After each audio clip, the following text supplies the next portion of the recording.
अगर आपका टारगेट भी SSCGL 2027 है तो ये वीडियो आपके लिए है। ये वीडियो आपके लिए फायदेमंद साबित होने वाली है, तो इस वीडियो को एंड तक जरूर देखिएगा। एज एन एस्पिरेंट SSCGL 2027 के लिए मैंने अपने स्टडी रूटीन में 3 रूल अप्लाई किए हैं और ये रूल मैं आपको इन वीडियो में बताने वाला हूं, तो इसलिए वीडियो को एंड तक जरूर देखेगा। और अगर आप भी इन 3 रूल्स को अपनी स्टडी में अप्लाई कर लोगे तो आपको बहुत फायदा मिलने वाला है। और इस वीडियो में मैं पॉइंट टू पॉइंट बात करने वाला हूं, क्या स्ट्रेटेजी मैं अपना रहा हूं और कैसे कंसिस्टेंसी मैं पढ़ पा रहा हूं, हर चीज पर बात करने वाला हूं। तो वीडियो को शुरू करते हैं उससे पहले मैं आपसे रिक्वेस्ट करना चाहूंगा कि वीडियो को लाइक और चैनल को सब्सक्राइब जरूर कर दीजिए। यहाँ पर आपको SSC से रिलेटेड कंटेंट मिलता रहेगा। तो आप वीडियो शुरू करते हैं। तो सबसे पहले हम बात करते हैं रूल नंबर 1 की। रूल नंबर 1 हमारा है लिमिटेड रिसोर्सेज। लिमिटेड रिसोर्सेज का मतलब है कि अगर आप SSCGL 2027 की तैयारी शुरू कर चुके हैं या शुरू करना चाहते हैं तो आपको किसी बहकावे में नहीं आना है। मतलब आपको लिमिटेड रिसोर्सेज रखना है।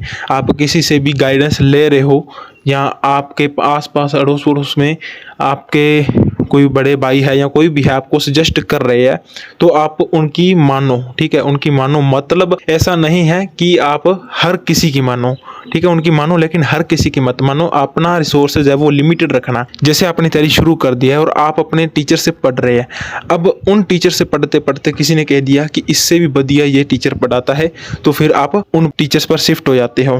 तो इस तरीके से आपका समय बर्बाद होता है। आपको अपना लिमिटेड रिसोर्सेज ही रखना है।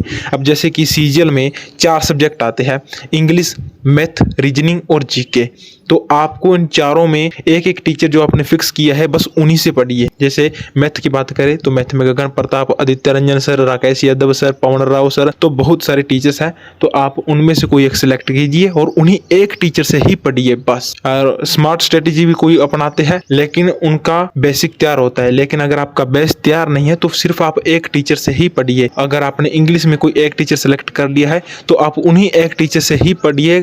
कल को अगर कोई दूसरा आकर आपको सजेस्ट करता है कि इस टीचर से पढ़ लो, ये इससे भी बढ़िया पढ़ाते हैं, तो उनकी बातों में मत आइए। आप जिस टीचर को सिलेक्ट कर चुके हो बस उसी से लगे रहो, उन टीचर पर विश्वास करो और अपना सिलेबस कंप्लीट करो। तो अपना लिमिटेड रिसोर्सेज रखना है। तो उसके बाद बात आती है सिलेबस की। तो सबसे पहले आपको सिलेबस कंप्लीट करना है और उसके बाद बात आएगी प्रैक्टिस की। तो प्रैक्टिस में भी आपको बुक्स की जरूरत पड़ती है, मैथ में, इंग्लिश में, रीजनिंग में।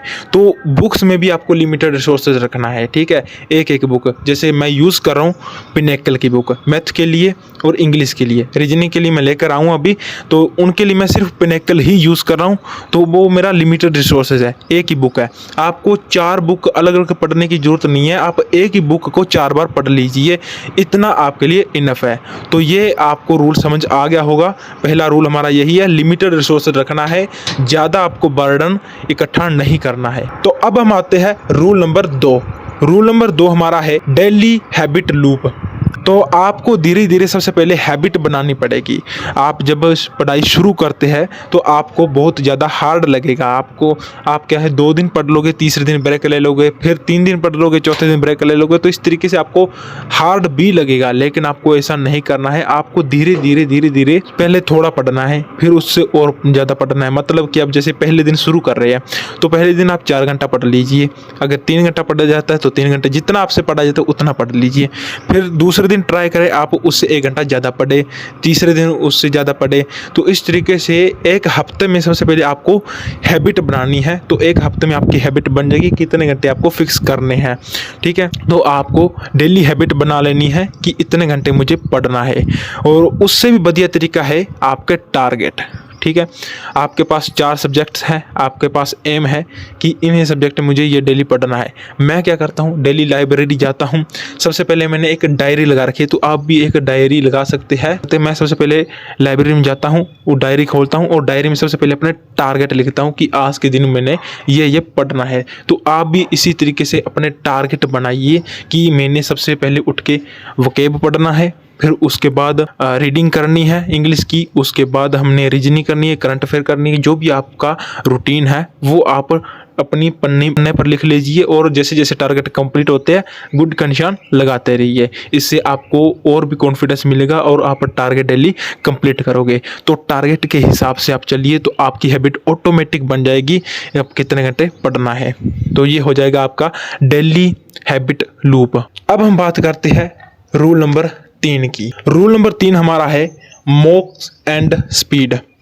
तो ये रूल नंबर 3 जो है ये अभी आपको फॉलो नहीं करना है अगर आप बिगिनर है या आपका सिलेबस कंप्लीट नहीं है। यह आपको तब करना है जब आपका सिलेबस 60% से ज़्यादा हो जाता है।